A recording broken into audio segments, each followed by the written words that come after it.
When I have a think back over my videos, you always get similar and the same comments on repeat in regards to a topic that you hear time and time again.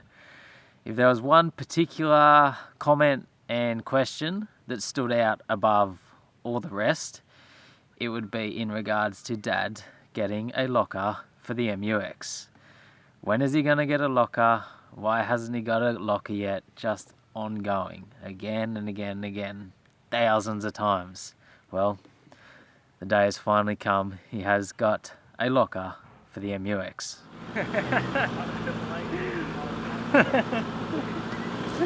Oh, it's so close. He's coming, he's coming. Well, yeah, it wouldn't do that without a locker. Wouldn't even get close to that.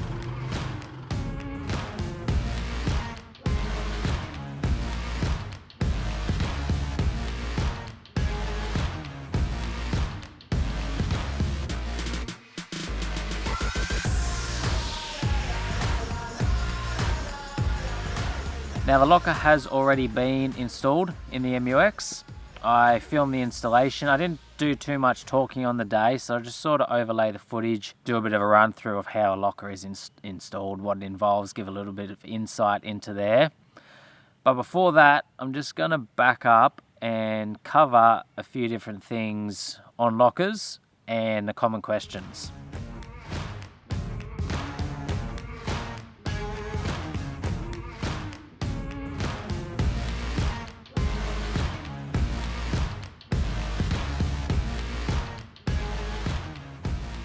First point we'll cover is, I guess, what is a locker? What does it do? How does it help with four-wheel driving? I'm definitely no mechanic, so I'll try and keep it very basic and simple. Now I just drew up this advanced technical diagram, giving you the basic outline of a four-wheel drive, a drivetrain, and how it works. So I'm not going to go through it all, but it comes down from your engine, it ends up in your transfer case, where the power or drive then gets sent down your drive shafts, front and rear, to your diff or your differentials, which are both there, out your axles, you've got 4 axles there, to your wheels, which then rotate your wheels and give them that power or that drive. Now, providing all 4 wheels are on a nice flat even surface, they will receive the same amount of drive and same amount of power. But once you are turning, or one of the wheels starts to receive less traction than the other, so say it gets in a real muddy slippery bit, or it starts to lift up off the ground a bit, then it is going to receive more power or more drive. Now the basic statement of how a diff or how a differential works is it sends power to the wheel of least resistance. The reason they set them up for that comes down to when you're cornering or when you're turning, because the outside wheel is trying to do more revolutions than the inside wheel because it has more distance to cover as you do a turning circle. So it will receive that little bit more power from your differential out the axle, which will mean it can then go a bit faster than what the inside wheel is turning. How that comes into play in four-wheel driving, so when you get into uneven ground where one wheel's maybe higher than the lower, or even one wheel goes down into a bit of a muddy slippery bit compared to the other wheel, is your diff is going to send the power to whichever wheel has the least resistance. So if you're driving and you get an uneven bit and one wheel starts to lift up, all the power in the front end is going to go to that wheel, and then the other wheel that's on the ground will be doing absolutely nothing. So that's why you see just one wheel up in the air just spinning like a maniac and then the other wheel down there doing nothing. Because that drive line, comes back to that key statement, has sent the power to the wheel of least resistance, which can be a major problem when you're four-wheel driving because you're obviously tackling obstacles, different terrains, and this is where having a diff locker makes a massive difference off-road. Locks your diff in, locks those axles in together, and they both receive the exact amount of power no matter what is happening. No matter if one wheel starts to lift off the ground and then it obviously has less resistance than the other one, it still continues to drive both wheels. Because what I used to think, I'd get confused. I think, well, you got four-wheel drive. All four wheels have power, so you're good. I don't understand a diff lock. But yeah, that's where it comes back into that play, because your drive line's always trying to send that power to the wheel of least resistance.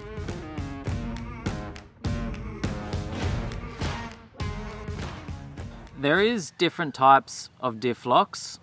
There's generally three main ones. First one is air locker, second one is an electronic locker, and third one is an auto locker. So that's the first decision you're going to have to make when you get a locker. I'm just editing this video now and I realized I didn't actually go into the auto locker and why we did or didn't choose that and how it works. How an auto locker works is it actually keeps your diff or axles always locked together when you are driving, and then when you are turning or it needs to free up one side, it actually unlocks itself. So it's kind of the opposite to how a selectable locker works. I won't go into it too much, but personally for us, we just preferred the idea of having that selectable locker and being able to put it in or out when we wanted to, rather than it pretty much always being in and then unlocking itself when it needed to. So that left us with the air and e-locker. Now there's a lot of debate back and forth between the two. So an air locker relies on air compression. So you need a air compressor in your car. Once you press your button, that air compressor will engage. It'll fill up your air lines down to your diff, which will then lock that diff in. So you do need to get an air compressor installed as well. And it does mean that you have more sort of components. The common thing you always hear is you get a leak somewhere, you get a leak in one of your air lines, and then that's it, your diff's not working.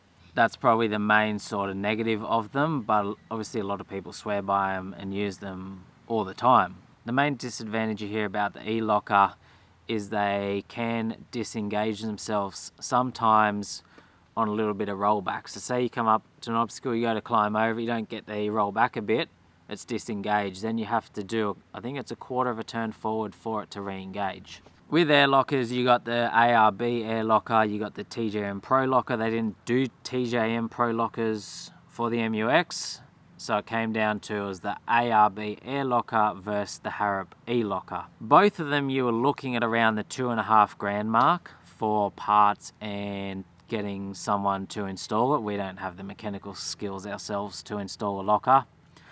We went with the e-locker, went with the Harrop e-locker. We're sort of tossing up between the both of them. For Dad, it came down to the fact that he just personally preferred the idea of the e-locker, the Harrop locker. He preferred the idea there's less parts in them, less things to go wrong, I guess, in regards to your airlines.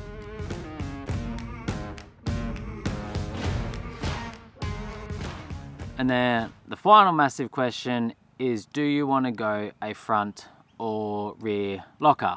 There is pros and cons of each one. Obviously twin locked is the ultimate, then you can choose which one you want, but at $2,500-ish a locker, you know, you're probably going to have to pick one, and then maybe down the line once you save up some more money you may be able to get the other one.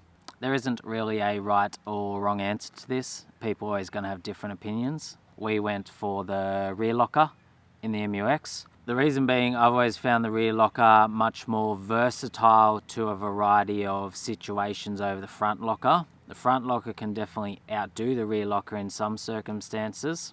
One downfall with the front locker is you really lose your steering in the front once it's turned on. So if you're sort of navigating up a steep, gnarly hill climb and then you're trying to do some steering as you go, it does make it a lot harder. Whereas with the rear locker on, you can still really steer it all over the place and pick your lines you need be as you're sort of working your way up. I find the rear works a little bit better, sort of powering through those mud holes and boggy sections. Another point I really like about the rear locker is they're super useful on descents compared to a front locker. You're often lifting a rear wheel, and then as soon as you lift that rear wheel without a locker in, it just kind of all speeds up and spins forward and spins a little bit out of control. It can get a bit dangerous at times. Got that rear locker in, keeps those descents down the hills nice and controlled and even. I often use my rear locker coming down descents. There's been a couple videos on YouTube lately. 4-Wheel Drive 24/7 did one, and I know Mad Matt did one as well, where they tested out a front versus rear locker. It was both sort of on rock steppy big holes on little inclines.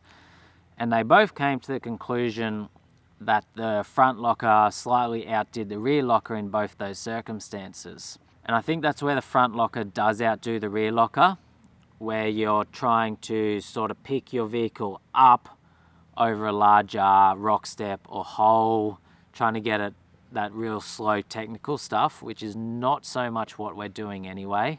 In those videos, they found that the rear, trying to climb those big steps, would often sort of pivot itself around and put your vehicle on a weirder angle and wouldn't climb as well as the front locker. When only the front locker was in, it would help pull that vehicle up more. The only thing I found with that was they were both solid axle front end vehicles. I don't think a IFS vehicle behaves quite the same coming up over rock steps, like bigger rock steps. And as I said, it's just not really the type of driving we're focusing on as much. But yeah, obviously people are going to think different. I'm not trying to argue with anyone. There's plenty of people out there who are going to think front first, but people ask my reasoning of why I went rear, and a lot of people ask for my thoughts on that. So in the end, just personally for us, we decided to still go with the rear locker.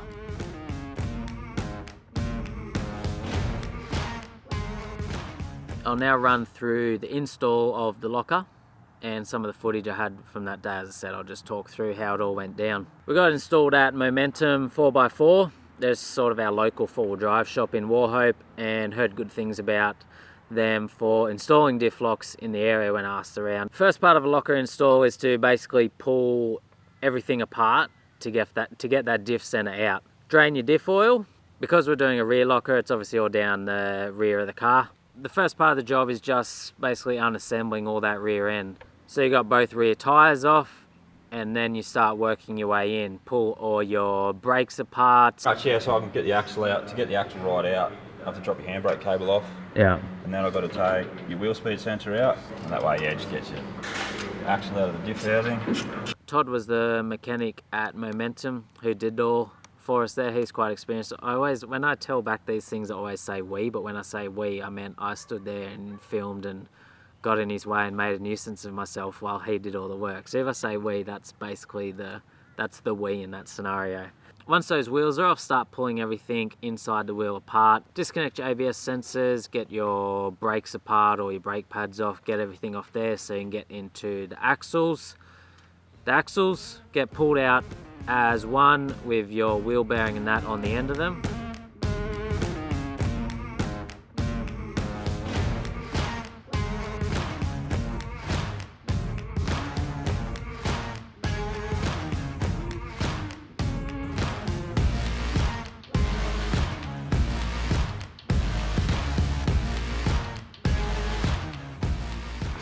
What are you doing, more air lockers or e-lockers? Yeah, e-lockers at the moment, eh? Like, I like the e-lockers. Yeah. Just because they're a lot easier to fault find. Yeah. Like, if something happens, like air lockers, you got solenoids, you got air issues. Yeah. There's a lot more to go wrong. Yeah.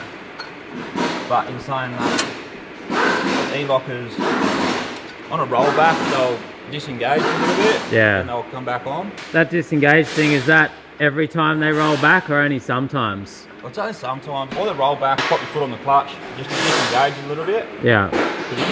Like, I'll show you later on how the locker works when it engages. Yeah. You just get a little bit of slap and it disengages a bit. Because that seems to be the two biggest questions with lockers. Air locker versus e-locker, and front versus rear. Well, it's always, if you've got a good LSD, don't lock it, you know. Like, yeah. Which, this is useless. Yeah, useless, go rear. This is meant to have traction control. Yeah.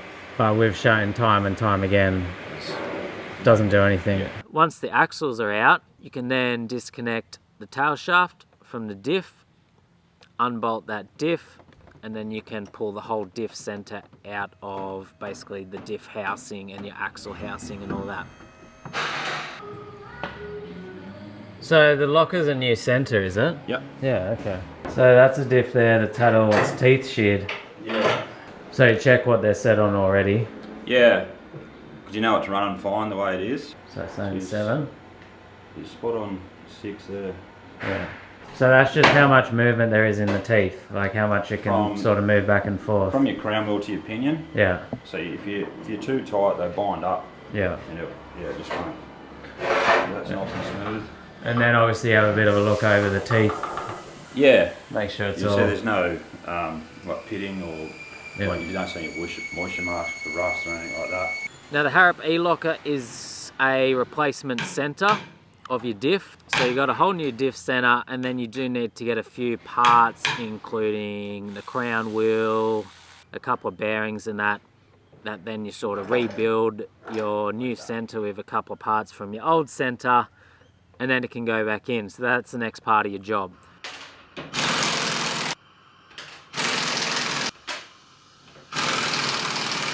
Goes straight on. Straight on. So is that the only part you need to get off the I've got to get these bearings off. Yeah. To get the shims out from underneath. Yeah.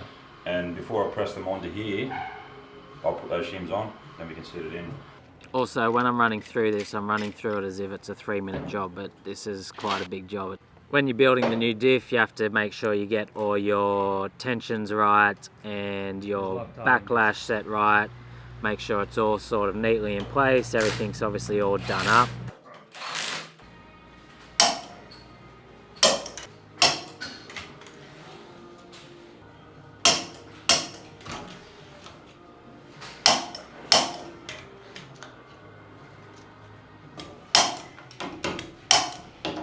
Once you got that new diff center built, Todd went back and did the wiring with the button for the diff lock. So you have to run a wire. You have to actually drill a hole in your casing that you can then run that diff lock out, and then basically run it sort of, I think you follow the brake line along the chassis and then up through the floor to a button in the front there where you can then obviously activate that diff lock on and off.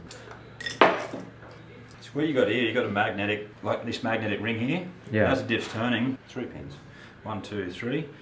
And as you engage that, what it does, it excites the magnet, bang, pulls that together, and that ramps that down, and pushes those pins in, and locks it to the other side of the carrier. Yeah.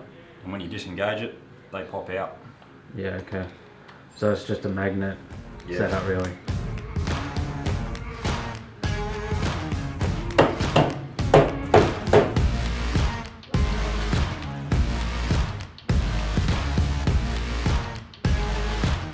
It is spot on 7. Sounds good.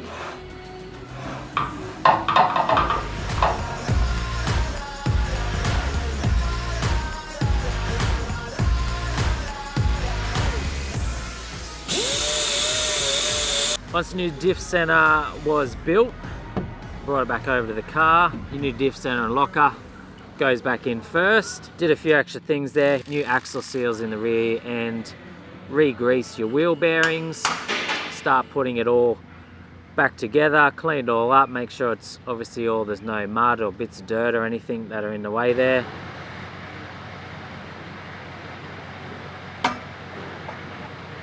Reconnect your rear tail shaft, refill up your diff with a fresh batch of oil. Took it for a little quick test drive just to make sure it's working. You can see here driving up on this mound. You got no locker in, that rear wheel starts to spin once it comes off the ground. Put that diff lock in, you can see nice even power back to both your wheels, and off the car goes again. All right, hopefully I didn't bore you too much, but that gave a good insight into some of the questions around diff locks and the installation of it. What we're going to do now, well not actually right now, but some stage over the next few days, and that's going to be the next part of this video, we're going to go test this diff lock out the bush and test it out on some obstacles so you can see it in real life, a little bit more exciting. You're up for a locker test. We've got some monster wombat holes here to see how it goes with that locker. Yep, we'll give it a shot. So why don't you take off without the locker and see where you get to. Pick a rev or whatever, and then hold it at that, see where you get to, and then we'll put the locker in and try again. Alright, time to show what this locker can do out the bush. We're out here at Lithgow on a trip, but I'm just going to film this segment for this locker video at these wombat holes here. This is the perfect test of how a locker will perform.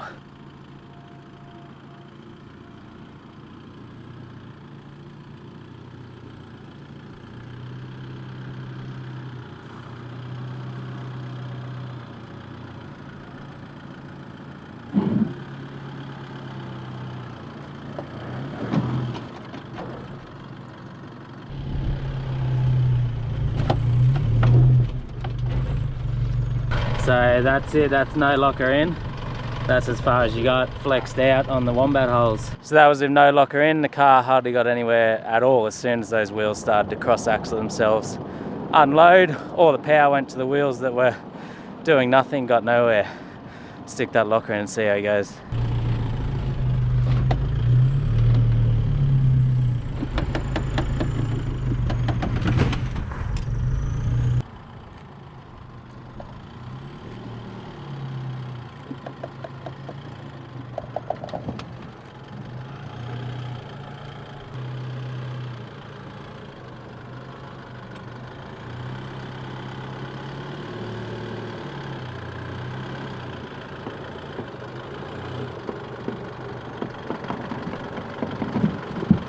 You can obviously see the immediate difference there with that locker in.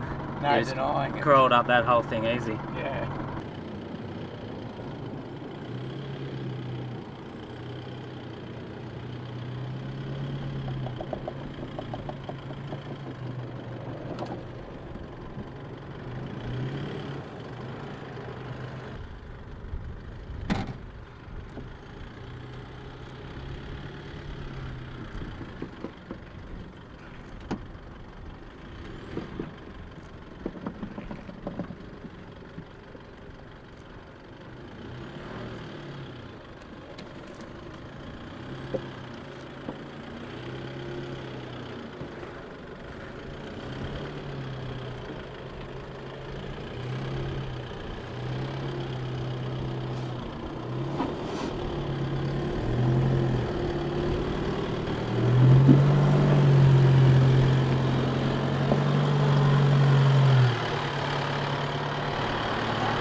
How's that? You just don't think it's up to it, and, Yeah. it just moves on. It's amazing. Because how's that feel compared to after, what, 3-4 years now of driving no locker? Yeah, yeah. Like- Just to be able to creep along so slow, and you don't even know there's.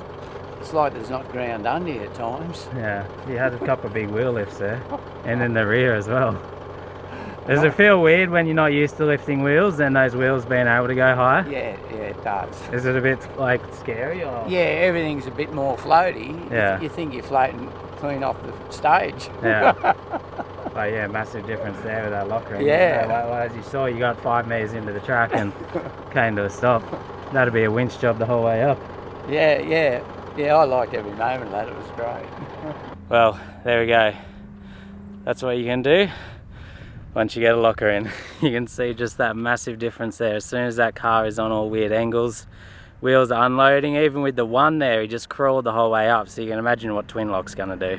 But there's no way, not even a chance, he'd get anywhere close to getting up that before without that locker. I thought it would come to a spot somewhere where I'd have to work it Yeah. one way or the other. Well, I But, kind of half thought that as well. I thought there'd be a spot there where yeah, it would have to, you'd maybe have to back up and go a little bit more power, but that just it crawled the kept whole crawling. thing. Yeah.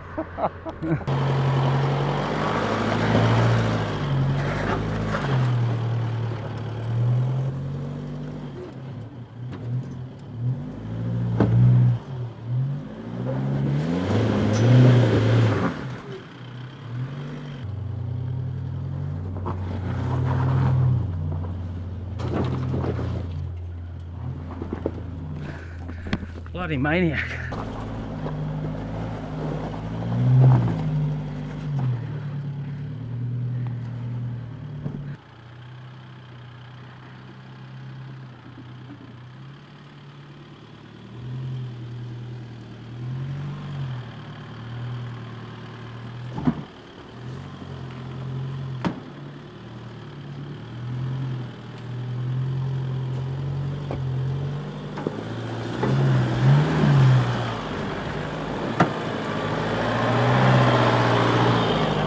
Cold.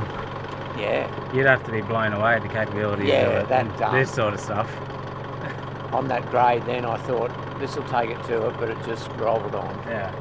Because you can still coming up to that stuff sort of used to how it used to be. Yeah, and just goes to a stop. Yeah, not even close. Yeah. Yeah, it's great. It's a fun track. It is an excellent outing we're having. Yeah. When I look back over when I have a think back over my videos, when I have a think, shut up. Now I just drew up this advanced. Now I just drew up this advanced technical. That gives you the basic. It'll give you the basic. So that was obviously no locker in, hardly got anywhere at all as soon as those wheels started. Turn on that notification bell. Oh. It's a bell.